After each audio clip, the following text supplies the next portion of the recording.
और अब बात Kolkata rape and murder case की, जिसमें पिछले कई दिनों से बंगाल सरकार और टीएमसी के नेता ये दावा कर रहे थे कि ममता सरकार के एक्शन में कोई कमी नहीं थी। लेकिन आज जब कोलकाता में डॉक्टर से दरिंदगी का केस देश की सबसे बड़ी अदालत में पहुंचा तो ममता सरकार के तमाम दावे एक्सपोज हो गए और कोर्ट ने गंभीर सवालों की झड़ी लगा दी। कोर्ट ने पूछा कि इस्तीफा देने के बाद प्रिंसिपल को दूसरे अस्पताल का जिम्मा क्यों दिया गया और ट्रांसफर क्यों हुआ। अस्पताल में 7,000 उपद्रवी कहां से आ गए, अस्पताल में तोड़फोड़ हो रही थी और पुलिस क्या कर रही थी। सुप्रीम कोर्ट ने पूछा कि घटना को आत्महत्या बताने की कोशिश क्यों हुई, माता पिता को शव दिखाने में देरी क्यों हुई। साथ ही कहा कि पहली एफआईआर अस्पताल ने क्यों नहीं करवाई, एफआईआर करवाने में देरी क्यों हुई। अब इन्हीं सवालों में ममता सरकार पूरी तरीके से घिर चुकी है। इसी पर आपकी रिपोर्ट दिखा दें। फांसी होगी, फांसी होगी,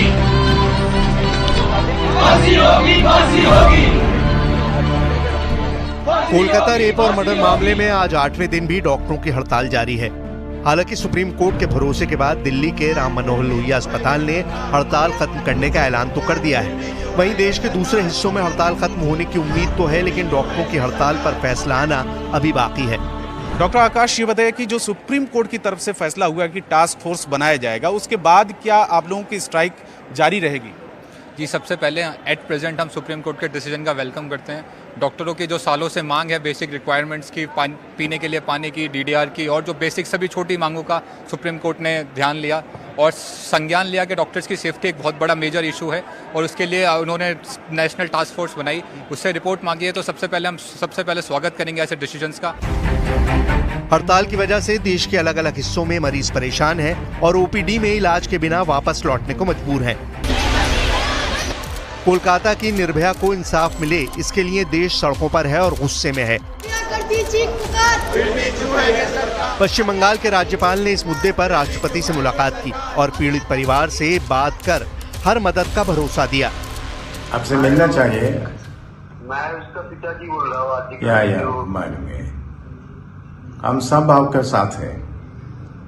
ठीक है, आप तो मेरा प्रशासनिक प्रधान है, आपके पास एक मेरा हम लोग एक ही आदमी है। I want justice. We will get justice. We are all with you. आज मैं दिल्ली में हूँ। दिल्ली में सारे लीडर्स के बारे में मैं यह डिस्कशन किया है। जब आपका कन्वीनियंस है मैं वहाँ घर आऊँगा, आपकी कन्वीनियंस है। ठीक है, आने से आपका आने से हम तो बहुत अच्छा लगेगा।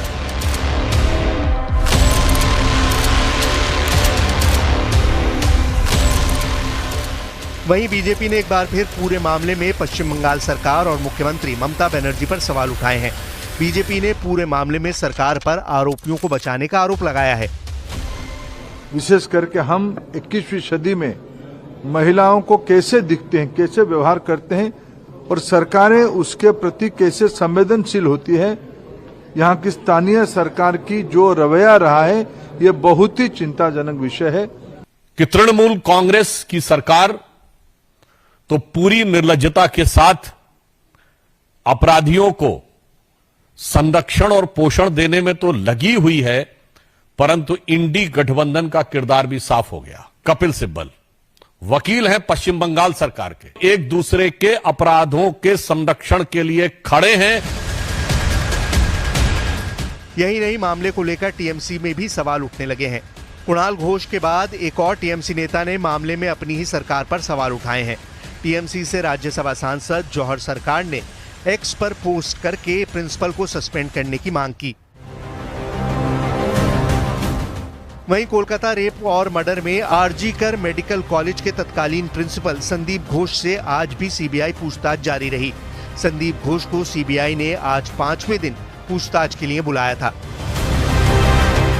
वहीं कल सोमवार को संदीप घोष से सीबीआई ने 13 घंटे पूछताछ की। इस बीच पूर्व प्रिंसिपल संदीप घोष पर कोलकाता पुलिस ने भ्रष्टाचार के मामले में एफआईआर दर्ज की है।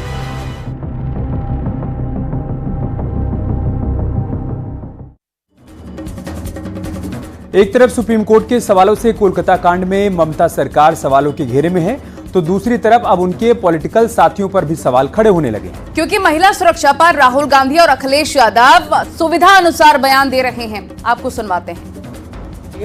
मैं यहाँ इस मामले में आया हूँ।